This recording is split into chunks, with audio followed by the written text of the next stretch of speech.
जो मिल जाता है वो आम हो जाता है, खास वही है जो काश में है। भारत के 28 राज्यों में उत्तराखंड के प्रमुख शहर हल्द्वानी इमली में आपका स्वागत। बात देश की राजधानी से करते हैं। मुख्यमंत्री ने कहा बजट में किसानों, गांवों और अस्थायी श्रमिकों पर ध्यान केंद्रित किया जाएगा।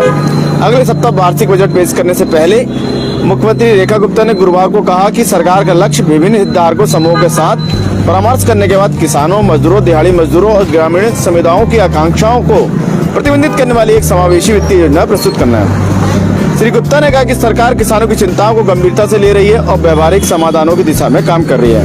उन्होंने आश्वासन दिया कि बजट में कृषि और ग्रामीण विकास पर विशेष ध्यान दिया जाएगा। सीएम ने कहा पिछले 1 वर्ष में सरकार ने लंबे समय से लंबित मुद्दों को हल करने के लिए निरंतर प्रयास किए हैं और बजट आवंटन में वृद्धि के सहयोग से ग्रामीण बुनियादी ढांचे में बड़े पैमाने पर सुधार किए हैं।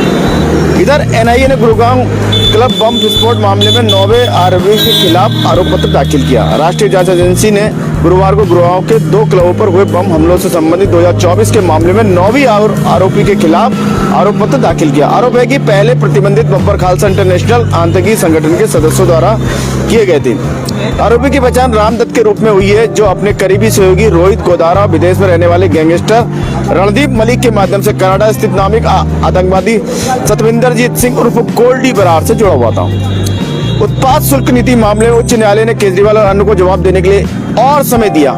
ईडी के वकील ने कहा याचिका पर जवाब करने की कोई जरूरत नहीं, यह मामले में देरी करने की कोशिश है।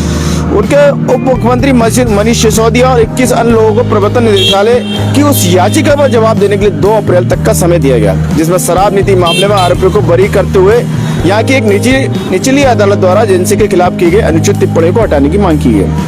न्यायमूर्ति स्वर्णकांता शर्मा ने श्री केजरीवाल और आरोपियों की ओर से पेश हुए वकीलों द्वारा अधिक समय की मांग पर नाराजगी व्यक्त की और कहा वे 2 अप्रैल को अगली सुनवाई के दौरान इस मामले में अंतिम सुनवाई की तारीख तय करेंगे। इधर अश्विनी कुमार ने अपनी पुस्तक के विमोचन के अवसर पर कहा मानवीय गरिमा पर कोई समझौता नहीं होना चाहिए। पूर्व केंद्रीय मंत्री और वरिष्ठ अधिवक्ता अश्विनी कुमार ने गुरुवार को दिल्ली में अपनी पुस्तक guardians of the Republic essence on the constitution, justice and it's the future of Indian democracy पर चर्चा करते हुए मानवीय गरिमा संवैधानिक लोकतंत्र का मूल आधार है और इसे अपरिवर्तनीय बनाए रखना चाहिए। राजनीतिक सिद्धांतवाद नीरज चंदा के द्वारा संचालित चर्चा में कांग्रेस सांसद शशि थरूर, कार्यकर्ता और लेखक योगेंद्र यादव और लेखक गुरचरण दास लगभग 100 से ज्यादा उपस्थित लोग भरे हॉल में एक साथ आए, जिसमें भारत के पूर्व मुख्य न्यायाधीश जीबी पटनायक और कॉलेज के छात्र शामिल थे। मुंबई में आज आसमान मुख्यतः साफ रहेगा और तापमान 32 डिग्री सेल्सियस के आसपास रहेगा। शहर में मौसम अधिकतर शुष्क रहने की संभावना है। सुबह के समय कुछ क्षेत्रों में छिटपुट हल्की बारिश हो सकती है। नासिक बलात्कार मामले में शंभू धर्मगुरु की गिरफ्तारी से महाराष्ट्र में राजनीतिक विवाद छिड़ गया। विपक्ष ने सत्तारूढ़ महायुति नेताओं पर आरोपियों के साथ कथित घनिष्ठ संबंधों को लेकर जमकर हमला बोला। मराठी नववर्ष के पहले दिन गुड़ी पड़वा के अवसर पर राज्य भर के शहरों में जुलूस और धार्मिक सभाओं का आयोजन किया गया। नागरिकों ने गुड़ी फहराकर और सामुदायिक कार्यक्रम में भाग लेकर उत्सव में हिस्सा लिया। मुंबई, ठाणे, नागपुर अन्य स्थानों पर पारंपरिक संगीत मंडलियों के साथ जुलूस निकाले गए। सीएम फडणवीस ने नागपुर में एक शोभा यात्रा में शामिल हुए। इस अवसर पर राम रक्षा स्तोत्र का सामूहिक पाठ किया गया। श्री फडणवीस ने कहा यह त्योहार संस्कृति में विशेष महत्व रखता है और नागरिकों से नए साल के लिए सकारात्मक संकल्प लेने का आग्रह किया। उन्होंने कहा राष्ट्रीय प्रगति के लिए नागरिकों के सामूहिक प्रयासों की आवश्यकता है। सीपीआई-एम नेताओं द्वारा कांग्रेस समर्पित निर्दलीय उम्मीदवार के रूप में चुनाव लड़ने का फैसला करने के बाद अपनी चुप्पी तोड़ते हुए केरल के मुख्यमंत्री पी विजयन ने कहा कुछ कार्यकर्ताओं के बीच संसदीय महत्वाकांक्षाओं के बढ़ने की प्रवृत्ति उभर कर सामने आई है। यह सच है कि कुछ नेताओं में एक असमान प्रवृत्ति उभर रही है। पहले हमारी पार्टी में ऐसी प्रवृत्ति आम नहीं थी। यह समय के साथ बदलावों के कारण हो सकता है। फिर श्री विजयन ने कहा जी सुधाकरन, बी किनी कृष्णन और टी के गोविंदन जैसे नेताओं का जिक्र करते हुए कहा जो क्रमशः अलंपा पयोनारा तालिराप्पा में निर्दलीय उम्मीदवार के रूप में विधानसभा चुनाव लड़ रहे हैं। सीपीआई-एम के पूर्व नेता जी सुधाकर ने कहा वह कृषि मंत्री पी प्रसाद के खिलाफ चेरथला में प्रचार करेंगे, उन पर अनुचित टिप्पणी करने का आरोप लगाएंगे। अलप्पा में पत्रकारों से बात करते हुए सुधाकर ने जो यूएसडीएफ के समर्थन में अम्बलपुरा से निर्दलीय उम्मीदवार के रूप में चुनाव लड़ने ने कहा उन्होंने पहले निर्वाचन क्षेत्र के बाहर गतिविधियों में भाग न लेने का फैसला किया और साथ ही उन्होंने कहा मैंने अम्बल जुप्पा से बाहर किसी भी चुनाव प्रचार में शामिल न होने का फैसला किया, लेकिन अब मैंने चेरथला में प्रसाद के खिलाफ प्रचार करने का फैसला किया क्योंकि उन्होंने मेरे खिलाफ अनावश्यक बयान दिए। इधर बर्ड फ्लू के प्रकोप के बाद गुइंडी चिल्ड्रंस पार्क बंद कर दिया गया। 13 मार्च से तक की सुविधा केंद्र में लगभग 40 पक्षियों की मौत हो चुकी है।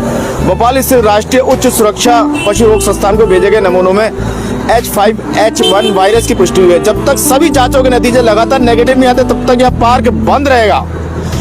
इधर सुप्रीम कोर्ट ने यौन उत्पीड़न मामले में पूर्व पुलिस अधिकारी राजेश दास को जमानत दे दी है।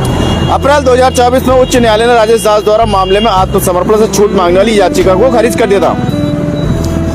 यह आधिकारिक तौर पर घोषित हो चुका है। मणिरत्नम की अगली फिल्म में विजय सेतुपति और साई पल्लवी मुख्य भूमिका में होंगे। दिग्गज निर्देशक मणिरत्नम अपनी अगली फिल्म के लिए विजय सेतुपति और साई पल्लवी के साथ मिलकर काम कर रहे हैं। इस फिल्म का निर्माण निर्देशक की अपनी कंपनी मद्रास टॉकीज और लाइका प्रोडक्शन द्वारा किया जा रहा है। तमिलनाडु विधानसभा चुनाव सीटों का बंटवारा 4 दिन में तय होगा। पलानीस्वामी ने स्पष्ट करते हुए गठबंधन की संरचना लगभग तय हो चुकी है। ए के पलानीस्वामी का AIADMK का घोषणा पत्र एक सप्ताह में जारी कर दिया जाएगा। पश्चिम बंगाल में मुस्लिम मुख्यमंत्री या उप मुख्यमंत्री बन सकते हैं। यह बयान खुद हुमायूं कबीर का ने दिया है। उनकी पार्टी AIM के साथ गठबंधन में 182 सीटों पर चुनाव लड़ेगी। जी हाँ, और यदि चुनाव परिणाम खंडित जनादेश देता है तो सरकार गठन में निर्णायक भूमिका निभा सकती है। बीडीपी अध्यक्ष महबूबा मुफ्ती ने दिल्ली के उत्तम नगर में सुलग रहे सांप्रदायिक तनाव को लेकर मुख्यमंत्री नरेंद्र मोदी के हस्तक्षेप का आह्वान किया है। नई दिल्ली के उत्तर नगर में दक्षिणपंथी कट्टरपंथी और गुंडे खुलेआम मुसलमानों को खून बहाने की धमकी दे रहे हैं। कह रहे हैं कल ईद पर खून की नदियां बहेंगी। स्वाभाविक रूप से इसमें कई मुस्लिम परिवारों में काफी दहशत और चिंता फैल गई। संभावित हिंसा से बचने के लिए पलायन कर गए हैं। सुश्री मुफ्ती ने एक्स पर एक पोस्ट में ये बात कही है। इधर हल्द्वानी जिलाधिकारी ललित मोहन निहाल ने अवगत कराया कि कल रक्षा मंत्री का ये दौरा है, यानी कि कल 21 अप्रैल को रक्षा राज्य मंत्री पालम एयरपोर्ट से करीब 11:10 पे चलेंगे और 12:10 पे पन्नागर एयरपोर्ट पर उतरेंगे। वहां से 12:20 पे फिर हेलीकॉप्टर से प्रस्थान कर 12:40 बजे यहाँ के हल्द्वानी के आर्मी हेलीपैड पर पहुंचेंगे और फिर 12:55 बजे MB इंटर कॉलेज के मैदान पहुंचेंगे, जहां उत्तराखंड सरकार के 4 वर्ष पूर्ण होने के उपलक्ष्य में आयोजित जनसभा का प्रतिभाग करेंगे। 1 घंटे से ऊपर वो रहेंगे। फिर 2:15 पे फिर आर्मी हेलीपैड जाएंगे और वहां से पन्नागर एयरपोर्ट के लिए वहां से फिर 3:25 पे दिल्ली प्रस्थान करेंगे। उत्तराखंड में आगामी अप्रैल माह में होने वाली SIR को लेकर मुख्य निर्वाचन अधिकारी डॉक्टर BBRC पुरुषोत्तम ने शुक्रवार को सचिवालय में SIR के लिए चुनाव नोडल अधिकारी की समीक्षा बैठक की। बैठक में मुख्य निर्वाचन अधिकारी ने संबंधित अधिकारियों को दिशा निर्देश दिए। मुख्य निर्वाचन अधिकारी ने बैठक में बताया प्रदेश के सभी बूथ लेवल ऑफिसर्स के साथ IT वॉलंटियर्स की तैनाती की जा रही है। सभी वॉलंटियर्स गणना प्रपत्र के डिजिटाइजेशन के साथ गणना प्रपत्र बांटेंगे और इसकी तैयारी हो रही है। शहरी विकास विभाग को निर्देश दिए गए संबंध जल्द तकनीकी रूप से दक्ष विभागों को इस अभियान में शामिल किया जाए। बैठक में मुख्य निर्वाचन अधिकारी ने गढ़वाल और कुमाऊं आयुक्तों को भी मैपिंग पर विशेष ध्यान देने का निर्देश दिया। साथ ही अब हम चर्चा करते हैं धुरंधर फिल्म की, जहां धुरंधर द रिवेंज को लेकर दर्शकों में खास उत्साह देखने को मिल रहा है। जिस तरह से एडवांस बुकिंग की जा रही है, फिल्मों के एक दिन में 7 से लेकर 10 शो दिखाए जा रहे हैं। फिल्म की अवधि आम फिल्मों के मुकाबले 1 घंटा ज्यादा है। धुरंधर रिवेंज की कहानी, उसका उद्देश्य क्या है, उसका मकसद क्या है, फिल्म को लेकर दिलचस्प बनाने के लिए मुख्य किरदार हमजा यानी कि हीरो रणवीर सिंह के द्वारा फिल्मांकन किया गया है। फिल्म के जैसे कि आप दिसंबर 2025 पहले पार्ट में दे चुके हैं, हमजा यानी कि रणवीर सिंह किस तरह पाकिस्तान में एंट्री करता है और अपनी पैठ बनाए रखने में कितना सफल होता है। इस फिल्म को 6 पार्टों में दिखाया अलग।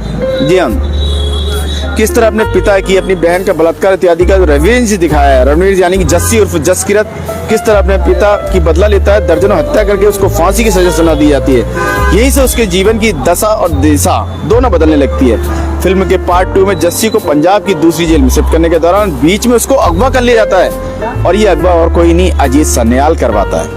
पाकिस्तान में अपने मकसद को अंजाम देने के लिए और बदले में जस्सी को भरोसा दिलाया जाता है हर माह उसकी मां के अकाउंट में 30,000 36 साल के लिए आते रहेंगे और जस्सी पाकिस्तान में एंट्री हो जाती है।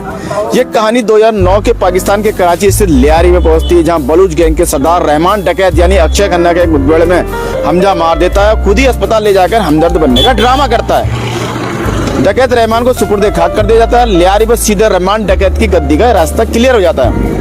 पार्ट 3 में हमजा का दबदबा लियारी में हो जाता है और बलूच यानी अफगानिस्तान से लोगों के हथियारों की खरीद फरोख्त होने लगती है। उसके बाद उसके ससुर बने जमील यानी राकेश बेदी का सहयोग मिलता है। दूसरी ओर पाकिस्तान खुफिया एजेंसी ISI के मेजर इकबाल यानी अर्जुन रामपाल भारत में तबाही खासकर यूपी चुनाव में मचाना चाहता है। दूसरी ओर SP बने चौधरी असलम यानी संजय दत्त का अभिनय थोड़ा कमजोर दिखाया गया है पहले पार्ट के मुकाबले।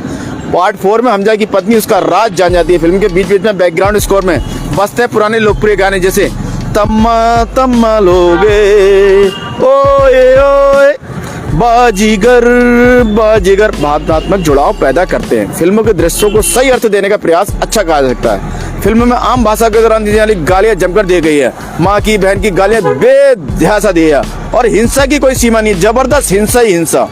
जी हाँ, एसपी असलम चौधरी यानी संजय दत्त को हमजा पर शक हो जाता है और उसको अरेस्ट करने के लिए निकल पड़ता है। सड़क रास्ते में बम ब्लास्ट में हमजा उसको मानव बने अपने आदमी की सहायता से ब्लास्ट करा संजय दत्त का रोल खत्म कर देता है। यहाँ पे पार्ट 5 में हिंदुस्तान के यूपी चुनाव में बड़े स्तर पर धांधली करवाने के लिए बड़े साहब का रोल निभा रहे दाऊद एक कारोबारी से 60,000 करोड़ रुपए की नकली करेंसी भिजवाने की प्लानिंग कर रहे होते हैं। यूपी के मशहूर गुंडे अतीक के द्वारा उसकी खबर हमजा लीक करता है अजीत सनियाल को बताकर। फिल्म में उसके बाद पीएम मोदी के 8 नवंबर 2016 की नोटबंदी को रिलेटेड करके दिखाया गया है इसमें। उसके बाद अतीक की हत्या पाकिस्तान के कई लोगों द्वारा ताबड़तोड़ कराई जाती है। पार्ट 6 में रणवीर सिंह को सीधा फाइट दिखाई जाती है, इसमें रिवेंज और उसका सफल फिल्मांकन दिखाया जाता है। इसके बाद पॉलिटिकल गेम शुरू हो जाता है। प्रेशर में रणवीर सिंह को छोड़ा जाता है। उसके आश्चर्य की सीमा और बढ़ जाती है जब वो देखता है कि अंत में उसकी मदद करने वाला और कोई जासूस नहीं, उसका खुद का ससुर है पाकिस्तान में। जब फिलहाल फिल्म को पूरी मजा, आपको फिल्म देखने में मजा आएगा, ये हमने बताने की कोशिश की है। आशा है आपको खबरें अपडेट रख रही होंगी और चाय पर चर्चा के लिए मसाला प्रदान कर रहे होंगे। अपने विचार और सुझाव साझा करें। कल फिर नए विचार के साथ आपके समक्ष फिर उपस्थित होंगे। इसी के साथ मैं मनोज आर्य, खबर संसार के लिए जय हिंद।